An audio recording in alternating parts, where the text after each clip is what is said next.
Good evening everyone. Bitcoin का नाम सुनते ही हमें उसके अप्स एंड डाउन्स याद आ जाते हैं।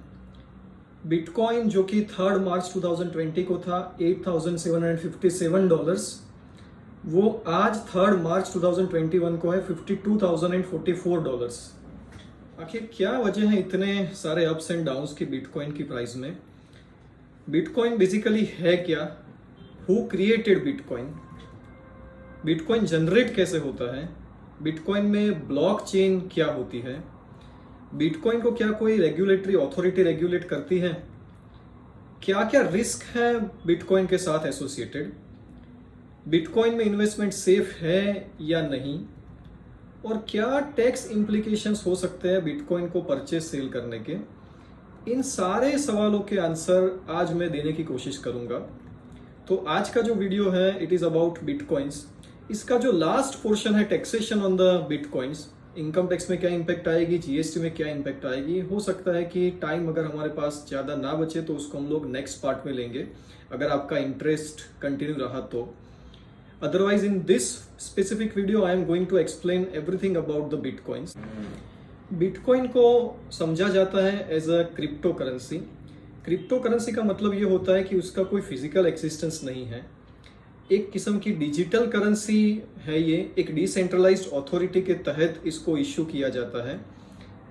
किस तरीके से ये इश्यू होती है and what are the pros and cons of investing into Bitcoins and how the transactions are managed, इसको सिंप्लीफाइड लैंग्वेज में एक्सप्लेन करना बहुत ही डिफिकल्ट है।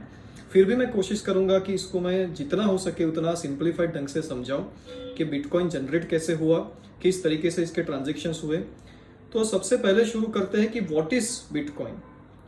बिटकॉइन को basically most transparent as well as most mysterious transaction system भी कहा जाता है, दोनों एक साथ। Most mysterious as well as most transparent, दोनों एक साथ कैसे हो सकता है? So that I will explain. Basically Bitcoin is collection of computers also known as nodes और miners.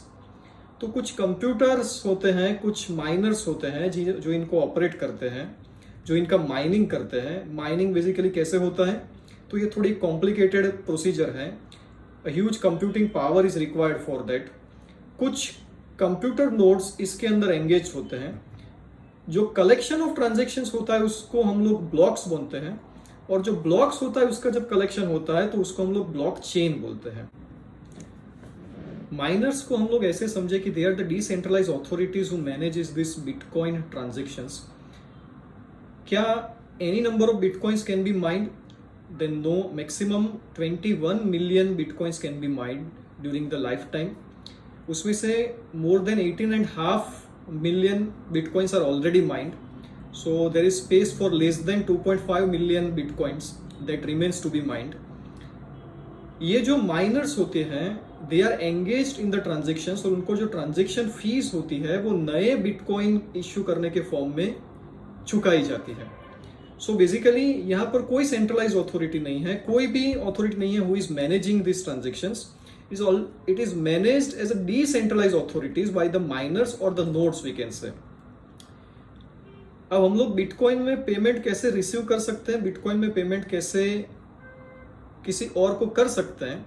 So for that we have a public key and a private key. Public key को इस तरीके से समझ सकते हैं हम लोग कि पब्लिक की is a kind of our bank account number जो हम लोग दुनिया को दिखाते हैं और जिसमें हम लोग बिटकॉइन रिसीव कर सकते हैं। प्राइवेट की को हम लोग समझ सकते हैं एज एन एटीएम पिन। तो एटीएम पिन का जैसे यूज करके हम लोग पेमेंट कर सकते हैं, ट्रांसमिशन कर सकते हैं, उसी तरीके से बिटकॉइन का ट्रांसमिशन हम लोग प्राइवेट की को यूज करके कर सकते हैं। तो ये जो बिटकॉइन है वो ट्रेडिशनल करेंसी से इस तरीके से डिफरेंट है कि भाई traditional currency is authorised by some central authority, whereas Bitcoin is not operated by any centralized authority. It is a decentralized system and decentralized miners are operating this Bitcoin system. अब bitcoin की थोड़ी history देख लेते हैं कि क्या exactly कहाँ से शुरू हुआ बिटकॉइन और अभी इतना $52,000 तक उसकी प्राइस कैसे पहुंच गई। बिटकॉइन की हिस्ट्री ऐसी है कि 18 अगस्त 2008 में एक डोमेन रजिस्टर होता है जिसका नाम है bitcoin.org। पर ये domain who is guard protected है। इसका मतलब ये होता है कि you can not know who has registered this domain. हमको पता नहीं है कि किसने इस डोमेन को रजिस्टर किया है। 31 October 2008 को a person whose name was Satoshi Nakamoto, he announced on the web that he is working or he has worked on a peer-to-peer electronic cash system which is a Bitcoin। पर एक बहुत ही surprising चीज यहाँ पर यह है कि nobody knows who is this person Satoshi Nakamoto। ये एक शैडो नाम हो सकता है, और जिस पर्सन ने बिटकॉइन का इन्वेंशन किया है वो किसने किया है, nobody knows that। 3rd January 2009 को first block of bitcoin was mind. So 3rd January 2009 से बिटकॉइन का माइनिंग शुरू हुआ है। हमारे माइंड में क्वेश्चन आता है कि क्यों इन्वेंटर ने, बिटकॉइन इन्वेंट करने वाले पर्सन ने अपनी आइडेंटिटी को प्राइवेट रखा है। So there can be number of reasons. जो मेरे दिमाग में आता है उससे 2 रीजन हो सकते हैं यहाँ पर, कि भाई बिटकॉइन जो है वो एक पैरेलल पेमेंट सिस्टम क्रिएट करता है जो बैंक्स और मॉनेटरी हमारा जो सिस्टम है उसका डिसरप्शन कर सकता है। So government may take certain actions against the inventor of the bitcoin. So शायद इसी डर की वजह से his identity may be private. दूसरा हो सकता है कि he may be afraid of some criminals, because जिसने भी बिटकॉइन को इन्वेंट किया है उसके पास बहुत सारी अमाउंट के बिटकॉइन हो सकता है। So he may be a target for some criminals. So this may be the reason why the identity of the inventor or the inventors are kept private। We do not know who has invented Bitcoin। अब जो सबसे बड़ा सवाल आता है कि what are the risk in investing in Bitcoin। एक चीज को हमको समझना पड़ेगा कि ज्यादातर ट्रांजेक्शन्स जो बिटकॉइन के होते हैं वो जेन्युइन ट्रांजेक्शन की जगह पर सिर्फ इन्वेस्टमेंट परचेज सेल के बिटकॉइन के ट्रांजेक्शन्स ज्यादा होते हैं, जो नॉर्मली होते हैं बिटकॉइन एक्सचेंजेस के through.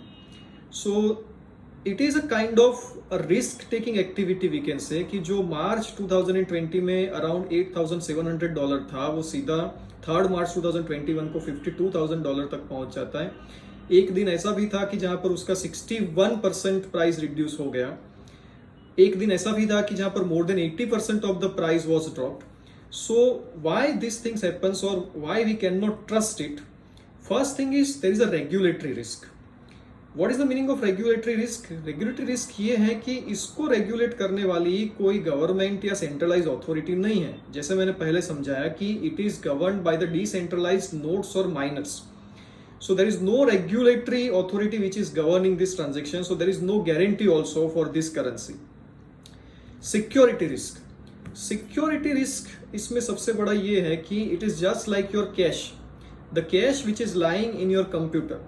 So you are having a threat from the hackers also who can hack your computer and steal your bitcoins। that is possible। ऐसे काफी incidents भी past में हो चुके हैं। so it is very risky to keep the bitcoins।